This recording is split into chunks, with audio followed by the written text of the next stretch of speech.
తెలుగు రాష్ట్రాల్లో 450కి పైగా రోబోటిక్ సర్జరీలు సక్సెస్ఫుల్ గా చేసిన ఘనత మణిపాల్ హాస్పిటల్దే.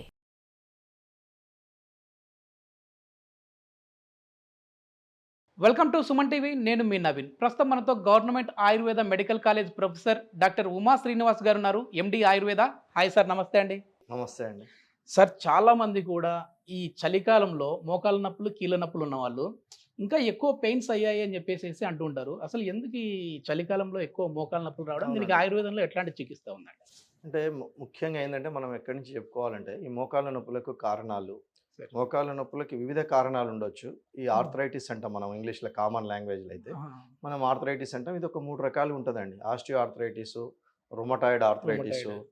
Gouty arthritis. ఈ Oh. 3 రకాల కారణాల వల్ల మనకు ఆర్థరైటిస్ వచ్చే అవకాశాలు ఎక్కువగా ఉంటాయి. ఓకే. ఈ మూడిట్లో కూడా ముఖ్యంగా రుమటాయిడ్ ఆర్థరైటిస్ అనేది వయస్సులో అంటే జనరల్‌గా ఆస్టియో ఆర్థరైటిస్ అయితే ఒక 50 సంవత్సరాలు దాటిన వాళ్ళకి వచ్చే అవకాశం ఉంటది. ఓకే. రుమటాయిడ్ ఆర్థరైటిస్ అనేది 18 సంవత్సరాలు, 20 సంవత్సరాల వాళ్ళకి కూడా వచ్చే అవకాశం ఉంటుంది. మనం ఆర్ఏ పాజిటివ్ ఆర్థరైటిస్ అంటాం. అంటే రుమటైడ్ ఆర్థరైటిస్ అంటే కీళ్ళ దగ్గర ఎక్కువ కీళ్ళ వాతం పెయిన్స్ అంటాం. వస్తా ఉంటాయి సార్. కీళ్ళని వాపులు వచ్చి కీళ్ళ వాతం అంటాం. ఓకే. ఓకే. ఈ రుమటాయిడ్ ఆర్థరైటిస్‌లో ఎలా ఉంటుందంటే ఉదయం, సాయంత్రం చలి పెరగంగానే ఈ నొప్పులు ఎక్కువైతాయండి. మనకు కామన్‌గా ఎందుకు అని ఆలోచించినట్టయితే చలి ఉన్నప్పుడు రక్త ప్రసారం అనేది తగ్గుద్దండి ఆ జాయింట్స్. ఓకే. బ్లడ్ సర్క్యులేషన్ తగ్గిద్ది కొంత ఈ చల్లదనం వల్ల. సో సర్క్యులేషన్ తగ్గటం వల్ల అక్కడ మనకు పెయిన్ అనేది ఎక్కువైతది. Morning okay. స్టిఫ్‌నెస్ అంటాం. కామన్ లాంగ్వేజ్‌లో కూడా మనం మార్నింగ్ స్టిఫ్‌నెస్ అంటాం. ఈ రుమటాయిడ్ ఆర్థరైటిస్ గాని, ఆర్థరైటిస్ ఉన్న వాళ్ళకి పర్టిక్యులర్‌గా ఈ చలికాలం ఉదయం లేవంగానే కీళ్ళన్నీ పట్టేసినట్టుంటాయి. కాళ్ళు ముడిచారంటే మళ్ళీ సాపాలంటే ఆ! కూడా ఇబ్బంది మనం వేళ్ళు పడతారు. గూడా చేతి వేళ్ళు గూడా పూర్తిగా స్ట్రెయిట్‌గా చేయాలంటే కూడా కొంతసేపు ఇబ్బంది పడతారు చాలా Yes, వరకు. yes, yes. లేచిన తర్వాత ఒక 10, 15 నిమిషాల తర్వాత గానీ వారి జాయింట్లు వాళ్ళ స్వాధీనంలోకి రావు. అంటే అవి కొంచెం మొద్దుబారినట్టు అయిపోతాయన్నమాట. Yes. దీనికి ముఖ్యమైన ఆయుర్వేద పరంగా కారణం ఏందంటే సాయంత్రం నుంచి మరుసటి రోజు ఉదయం వరకు కూడా కఫకాలంగా భావిస్తాం మనం.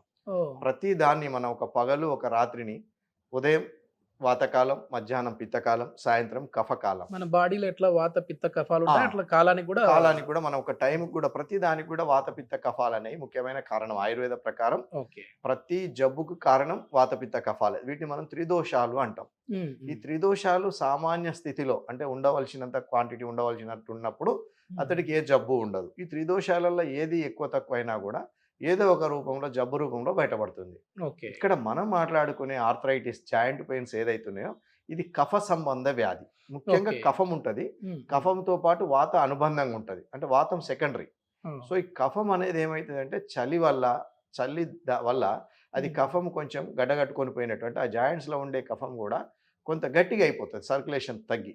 దానివల్ల మనకు నొప్పులు ఎక్కువ అవుతాయండి. ఓకే. ఓకే. దీనికి ఏంటి సార్ అంటే ట్రీట్మెంట్ ఏంటి ఆయుర్వేదంలో? ఆయుర్వేదంలో మంచి వండర్ఫుల్ ట్రీట్మెంట్స్ ఉన్నాయండి. అది Okay. ఆస్టియో ఆర్థరైటిస్ అయినా, రుమటాయిడ్ ఆర్థరైటిస్ అయినా, గౌటీ ఆర్థరైటిస్ అయినా కూడా ఏ ఆర్థరైటిస్ అయినా కూడా ఆయుర్వేదిక్‌లో మంచి ఔషధాలు ఉన్నాయి. కాకపోతే కొంచెం టైం ఎక్కువ పడుతుంది ట్రీట్మెంట్. అంటే మనం మాత్ర వేసుకోగానే ఇంగ్లీష్ మాత్ర వేసుకోగానే తగ్గినట్టు కాకుండా ఆయుర్వేద మాత్రల వల్ల కొంత నిదానంగా అయినా కూడా పూర్తిగా వ్యాధి తగ్గిపోతుంది. పూర్తిగా తగ్గిపోతుంది. ఓకే. పరిపూర్ణంగా ఓకే. తగ్గిపోతుంది. మొత్తం రూట్స్ కి మెడిసిన్ మనం వేస్తారేమో మీరు. రూట్ అట్లా ట్రీట్ చేసినట్టు ఉంటుంది. ఓకే. ఇప్పుడు ఈ వీడియో చూసే వాళ్ళు ఉంటారు సార్ చాలామంది. సో, ప్రొఫెసర్ గారు వచ్చారు, ఎండి ఆయుర్వేద గారు వచ్చారు. ఏమైనా ఆయుర్వేదం అంటేనే అంటే ఎట్లాగో మీ దగ్గరికి రావాలి, కొన్ని పంచకర్మ ట్రీట్మెంట్స్ కూడా ఉంటాయి. అవుంటాయి. కానీ ఇంటి చిట్కా లాంటివి కూడా చెప్తా ఉంటారు కదా అని చెప్పేసి అనుకుంటారు. సో, ఈ వీడియో చూసే వాళ్ళు ఒకవేళ ఇన్‌స్టాంట్‌గా వాళ్ళకి ఈ కీళ్ళ నొప్పులు, మోకాళ్ళ నొప్పులు తగ్గాలంటే ఎట్లాంటి చిట్కాలు అంటే ఉంటాయి? ఇప్పుడు కీళ్ళ నొప్పులలో మనం ఒక 3 రకాల వ్యాధులు అనుకున్నాం. అంటే osteo arthritis, rheumatoid arthritis, gouty arthritis. ఇందులో ఆస్టియో ఆర్థరైటిస్‌కు, గౌటీ ఆర్థరైటిస్‌కు మనం చిట్కాలు చెప్పొచ్చండి. ఓకే. రుమటాయిడ్ ఆర్థరైటిస్ ఏమైద్దంటే మనకు అక్కడ మనం ఏదైనా ఆయిల్ అప్లికేషన్ చేసినప్పుడు ఆయిల్ పెట్టి మసాజ్ గాని చేస్తే రుమటాయిడ్ ఆర్థరైటిస్‌లో నొప్పులు ఎక్కువయ్యే అవకాశం ఉంటదండి. మనకు అదే గుర్తు. ఆయిల్ అప్లై చేసినాము ఇంకా నొప్పులు ఎక్కువైనాయి నిన్నటి కంటే ఈరోజు ఆయిల్ పెట్టినాక ఎక్కువైనాయి అంటే అది రుమటాయిడ్ ఆర్థరైటిస్. దానికి ఒక సిస్టమిక్ ట్రీట్మెంట్‌కి వెళ్ళాలి. అంటే మనం చిట్కా వైద్యాలు తక్కువ ఫలితం. అంటే ఓరల్‌గా ఇయ్యొచ్చు మనం. ఓరల్‌గా చిట్కా వైద్యాలు చేయొచ్చు కానీ అదే మిగిలిన ఆస్టియో ఆర్థరైటిస్ ఇప్పుడు ఏజ్ వల్ల వచ్చిన మోకాళ్ళ నొప్పులు ఉన్నాయి. డాక్టర్ గారి దగ్గర లేరు. తొందరగా మనకి ఇమ్మీడియేట్ రిలీఫ్ కావాలి. కొంత అంటే ఏం చేయాలంటే మన ఇంట్లో దొరికే నువ్వుల నూనెను కొంచెం వేడి చేసి ఆ మోకాలు నొప్పి ఏ జాయింట్ అయితే పెయిన్ ఉంటుందో ఆ జాయింట్‌కు మంచిగా చిన్నగా మసాజ్ లాగా చేసుకొని తర్వాత మనకు ఇంట్లో ఉండే ఉప్పు ఉంటది కదండీ! కల్లుప్పు, దొడ్డుప్పు అంటాం. దొడ్డుగుంటది. ఆ ఉప్పును మనం వేయించి ఒక గుడ్డలో మూటలాగా కట్టి ఆ జాయింట్కు మనం పరిషేకం అంటే వేడి చేసినట్టయితే కాపినట్టయితే అంటే ముందు నువ్వుల నూనె అప్లై చేసి ఈ ఉప్పు కాపినట్టయితే ఇమ్మీడియట్గా మంచి రిలీఫ్ వస్తుందండి. కాకపోతే ఇది తాత్కాలిక ఉపశమనం. మనం ఇంటర్నల్గా మందులు వేసుకోవాలి. ఇది ఇమీడియట్గా మనకి ఇంట్లో దొరికే నువ్వుల నూనె వేడి చేసి పెట్టి ఉప్పు కాపడం వల్ల కూడా నొప్పి మనకు కొంత రిలీఫ్ వస్తుందండి. కాకపోతే ఇది పర్మనెంట్ కాదు, తాత్కాలికం. సరే, ఇప్పుడు పంచకర్మలో కొద్దిమంది మామూలుగా ఈ మోకాళ్ళ చుట్టూ ఆయిల్ ని అప్లై చేస్తూ కొంచెం దారలాగా వేస్తూ ఉంటారు కదా. సో అట్లాంటి దాని వల్ల మోకాళ్ళలో గుజ్జు పెరిగే అవకాశం ఉందంటారా? ఎస్, మీరు మంచి ప్రశ్న అడిగారు. మనం వాటిని ఏమంటామంటే మనం ఆయుర్వేదంలో చేసే ఈ ప్రొసీజర్ను ఈ మోకాళ్ళ మీద ఒక పిండిలాగా కుదురులాగా కట్టి అందులో ఆయిల్ పోస్తాం, వేడి వేడి నూనె వేస్తాం. ఆ నూనెలు కూడా మెడికేటెడ్ ఆయిల్స్ అండి, మామూలు నువ్వుల నూనెలు కాదు. నువ్వుల నూనెతోటి తయారు చేయబడ్డ వివిధ రకాల ఆయిల్స్ ఉంటాయి. క్షీరబల తైలం అని, అశ్వగంధ తైలం అని, ప్రసారిణి తైలం అని, మహావిషగర్భ తైలం అని, ఇట్లా ఆ యొక్క పేషెంట్ యొక్క ప్రకృతి నేచర్ను బట్టి మనం ఏ ఆయిల్ వేయాలి అనే దాన్ని బట్టి వేస్తామండి. సో ఆయిల్ మనం ఒక 15 నిమిషాలు కొంచెం గోరువెచ్చటి ఆయిల్ మోకాల మీద కుదురులాగా కట్టి అందులో ఆయిల్ వేస్తాం. సో ఒక 15 నిమిషాలలో అది కొంత వేడి తగ్గిద్ది, మళ్ళీ వేడి చేస్తాం. ఇట్లా 3 సార్లు మినిమం ఒక 45 నిమిషాలు ఉంచినట్టయితే ఈ ఆయిల్ మోకాలు చర్మం నుంచి అబ్జర్వ్ అయిపోయి ఆ జాయింట్ లో ఉండే సైనోవియల్ ఫ్లూయిడ్ ఏదైతే ఉందో ఆ జాయింట్ లో ఉండే గుజ్జు, మనం కామన్ భాషలో గుజ్జు అనుకుంటాం కదా, ఆ గుజ్జు అనేది పెరిగేదానికి ఎవిడెన్సెస్ ఉన్నాయండి, అవకాశాలు ఉన్నాయి, ఖచ్చితంగా పెరుగుతుంది. కాకపోతే అది ఒక్కటే వైద్యం కాదు, మనం ఇంటర్నల్ గా కూడా మనం మందులు వాడటం ప్లస్ ఎక్స్టర్నల్ గా ఈ వైద్యం, ఈ పంచకర్మలలో చెప్పబడ్డ కొన్ని ఇంకా ఇతరత్ర వైద్యాలు ఉన్నాయి, మాత్రా వస్తాయి అని, ఎనిమా రూపంలో ఇచ్చే ఆయిల్, వీటన్నిటి వల్ల మనకు ఉపయోగం ఉంటుందండి. ఖచ్చితంగా ఆయుర్వేదం ద్వారా అన్ని రకాలైన జాయింట్ డిసీజ్ను మనం ట్రీట్ చేయొచ్చు.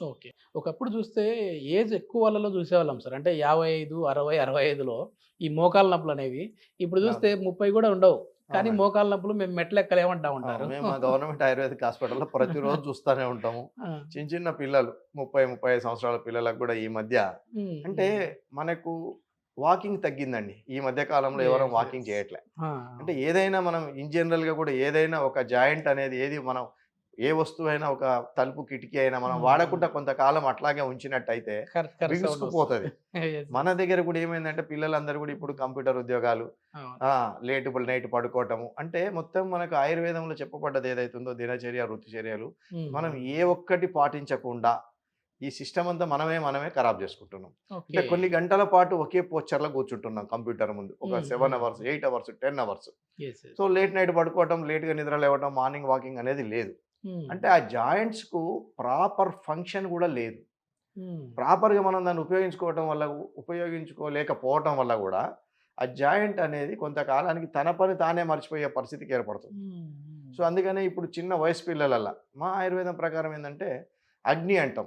అగ్ని అనేది ఉంటుంది ఒకటి, జఠరాగ్ని, అంటే మన డైజెషన్ పవర్. ఈ డైజెషన్ పవర్ ద్వారా ఏదైతే ఏర్పడుతుందో అది ప్రాపర్ డైజెషన్ లేనప్పుడు ఆమం అనేది ఏర్పడుతుంది. ఈ ఆమం అనేది జాయింట్స్ లో చేరి ఆమవాతము లేదా సంధిగత వాతము, ఈ వాతాలను నొప్పులను కలుగజేస్తుంది అనేది మా యొక్క ఆయుర్వేద సిద్ధాంతం. సో ఇప్పుడు పిల్లలలో వాకింగ్ లేకపోవటము, ప్రాపర్ ఫుడ్ లేకపోవటము, ఈ జంక్ ఫుడ్స్ తినటం, వీటన్నిటి వల్ల ఆ యొక్క డైజెషన్ అనేది దెబ్బతిని ఆమం అనేది ఏర్పడటం వల్ల చిన్న చిన్న పిల్లలలో కూడా ఇప్పుడు ఈ మోకాళ్ళ నొప్పులు మనం ఈ మధ్య బాగా అబ్జర్వ్ చేస్తున్నాం.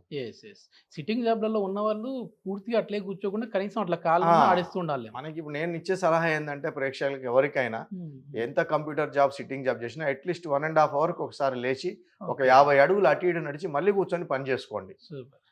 అది మెయిన్ నేను ఇచ్చే ఒకే చిన్న చిట్కా. ప్రతి గంటన్నరకు ఒకసారి లేచి అటు ఇటు నడిచినట్టయితే ఆ మోకాళ్ళలో కూడా రక్త ప్రసారం కూడా ఆగిపోద్దండి. మనం ఒక పొచ్చర్లో కూర్చొనే ఉన్నాం అనుకోండి, రక్త ప్రసారం తగ్గిద్ది. అంటే పోవాల్సినంత స్పీడ్గా సర్క్యులేషన్ అవ్వదు.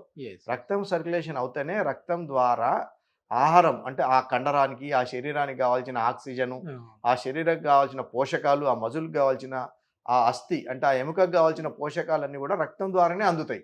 రక్తం శరీరం అంతా నిరంతరం తిరగటం వల్లనే శరీరంలోని అన్ని అవయవాలకు పోషకాలు అందించబడతాయి. మనం ఎప్పుడైతే ఒకే చోట కూర్చున్నామో రక్త ప్రసార వేగం తగ్గుద్ది. వేగం తగ్గింది అంటే ఆక్సిజన్ తగ్గిద్ది. సో పోషకాలు కూడా తగ్గుతాయి. కాబట్టి మనిషి మనకు చిన్న చిన్న పిల్లలు కూడా ఈ మధ్యకాలంలో బలహీన పట్టడానికి గల మెయిన్ అవకాశం ఏంటంటే ప్రాపర్గా వారికి వాకింగ్ కానివ్వండి, శారీరక శ్రమ లేకపోవడం. Yes, yes.